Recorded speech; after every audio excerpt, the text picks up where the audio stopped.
The Trump years gave us plenty of vile catchphrases, from lock her up to fire Fauci, but send her back might just be the most hateful and bigoted moment in the Trump charts. Have a listen to what happened in 2019.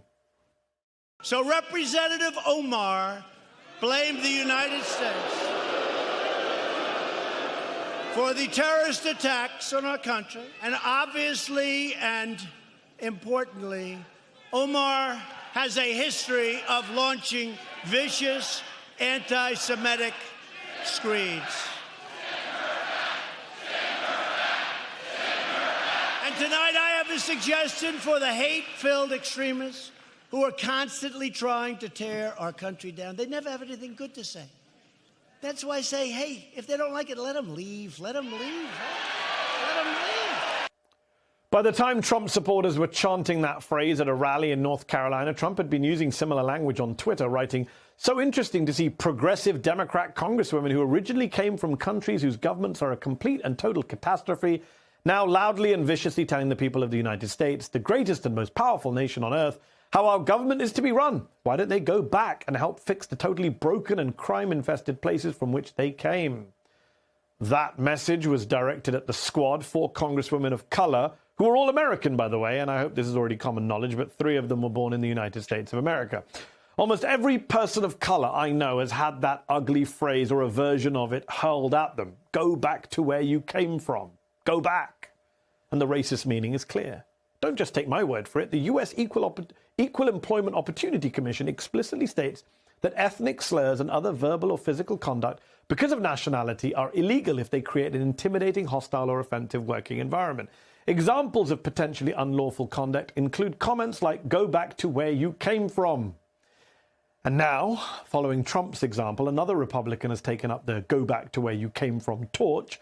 Georgia gubernatorial candidate and former Senator David Perdue, who's endorsed by Donald Trump, and who aimed the slur at Democratic gubernatorial candidate Stacey Abrams. Y'all see what Stacey said this weekend? Said that Georgia's the worst place in the country to live. Hey, she ain't from here. Let her go back where she came from. She doesn't like it here. You know, I don't think a lot of people in Georgia understood that when she told black farmers, you don't need to be on the farm. And she told black workers in hospitality and all this, you don't need to be. She is demeaning her own race when it comes to that. And this wasn't a one-time flub or off-the-cuff remark. Perdue made the comment more than once about his fellow candidate for Georgia governor. She has lied to the people of Georgia. She said just this weekend, you know, it's the worst state in the country in which to live. She's not from here. My inclination is saying, well, look, you don't like it, go back to where you came from. First of all, Perdue has taken Stacey Abrams' comments totally out of context. Surprise. She was referring to the state's mortality and incarceration rate, and in the very next breath said Georgia is capable of greatness. Second, Stacey Abrams may have been born in Wisconsin, but she's lived in Georgia her entire life, since high school, since she was a kid. She was the minority leader of the Georgia House. She's Georgian. She has nowhere to go back to. But that's beside the point. We all know what this phrase means, what it stands for, all of us. All of us know this. People of color in particular, we know this. I remember the first time someone said it to me. When I was a kid, another child on a bike rode past me, shouting it out at me. I can never forget that moment, and it wasn't the last time I heard it either. So let's be clear. Go back to where you came from isn't racially charged or racially divisive or racially coded. It's racist, and we cannot allow Republicans to just say it without consequence. Let's bring in Wajahat Ali, columnist for the Daily Beast, and author of the memoir helpfully and relevantly titled Go Back to Where You Came From, and other helpful recommendations on how to become American. Waj, thanks for coming back on the show. You literally wrote a book, Go Back to Where You Came From. When is the first time you remember someone saying that phrase to you, and how did you react? Yeah, well, thank you to David Perdue for promoting my book. I really appreciate it. If you're a person of color, you first find out your place in the American hierarchy at school, usually at the age of 5 or 6, Mehdi. Oftentimes we have this conversation in this country, well, how young is too young to talk about race? And people of color are like, when I was the age of 5, I was asked, how come your skin color is the color of poo? What language are you speaking? Urdu or Burdu? Go back to where you came from. So it was school. It was like I was 5 or 6. And then, every single day, in the past 20 years, especially ever since the 9/11 terror attacks, at least once a day, I get one variation of "Go back to where you came from," and I always respond, "Fremont, California, the Bay Area. I'd love to if you could subsidize the rent." Or are we taking historical here? You want to take the DeLorean back to Pakistan? How about pre-partition India? Or you want to go back to the mother's womb? Let's go Freudian. It is the one-hit wonder of every lazy racist band in America. They've been saying this to the Germans, then they said it to the Catholics, then they said it to the Italians, then they said it to Japanese Americans, and they said it, David Perdue said it, to Stacey Abrams, a black woman. And really, the core of it is, you don't belong. You are not a real American. You are not an average American. We are the right Americans. We're the white Americans. Go back. And we can make jokes about this, and people of color often handle racist abuse by kind of laughing it off or turning it around, as you mentioned there with the Bay Area gag. But of course, it's not something we should have to do. And Republicans are doing this now today knowingly, based on that history that we all experienced. They're shamelessly doing it. They're bringing back these old-fashioned but very explicit racist phrases and then saying, what, me racist? No, I was saying she should go back to Wisconsin. But no one, I don't think even their own base buys that. Their own base knows what they're doing. Yeah, you don't belong. And that's the danger here. It's the same DNA of the replacement theory that says that the real American, the right American, the true American is the white man, who, by the way, came to this country, immigrated to this country, right? Last time I checked, it wasn't a bunch of white folks here in the United States of America. But what it implicitly says is, no, this country belongs to us, and the rest of you should be grateful that we have allowed you to stay. And oh, Stacey Abrams, even though your ancestors were brought here against their will as slaves, you go back to where you came from. And so really the contempt here is so clear.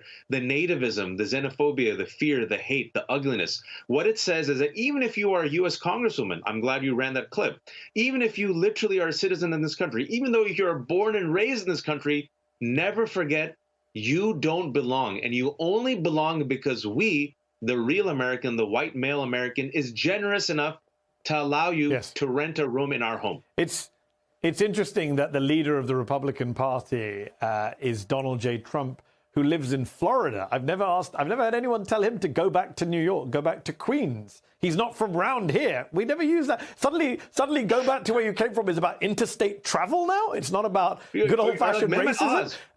And Mehmet Oz, who's literally campaigning and running in one state, living in another. Let me ask you this. I mean, you mentioned a couple of names. Let's mention some more. Stacey Abrams, Ilhan Omar, Kamala Harris, Ketanji Brown Jackson. I can't quite put my finger on it, but what is it that unites these people, that drives Republican, white, conservative, nativist men up the wall? What is it that unites them? I'm so close. Yeah, I don't. And also, not just black women, but let's not forget that David Perdue, when he was running for Senate, remember his anti-Semitism when he ran that caricature of John Ossoff enlarging his nose. Remember that? People kind of forget that. That was David Perdue. And let's not also forget where he deliberately mocked the name of Kamala Harris. Again, yes, he did. These are not dog whistles. They don't need dog whistles anymore. The hoods are off. When you have the replacement theory, a white supremacist conspiracy theory, that is a mainstream talking point for Tucker Carlson and Elise Stefanik, and it's been a week since the Buffalo terrorist attack, and they still haven't condemned it. Mitch McConnell refused to condemn the replacement theory. Why are we surprised that David Perdue is using an old-fashioned, classic, oldie but goodie nativist chant, go back to where you came from, especially when, as you just saw, Donald Trump used it against 4 congresswomen of color, all of them U.S. citizens. Even then, that is not enough, because they're not American to them. So here's the problem, and the reason we ran the Donald Trump clip at the top, and as you mention it now, is when he said it, it was quite controversial for a short period. Then everyone moved on, as is often the case with Trump outrages. But it was controversial when he said it. It did cause an issue. Even Trump tried to walk it back and said, well, I wasn't, the crowd was saying, it wasn't me. But here's the issue.